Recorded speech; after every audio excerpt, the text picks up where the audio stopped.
Jordan, how did you first get interested in manufacturing, and what got you interested in pursuing the industry?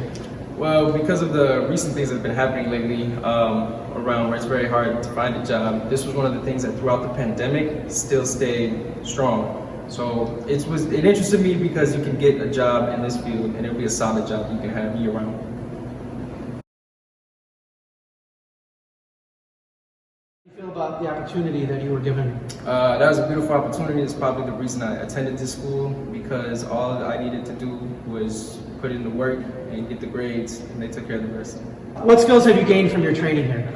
Okay, so I completely learned how to use the lathe and the mill, Coffin Uni. We learned how to use the G codes, M codes, how to touch off tools, how to set up tools, and to set up a part.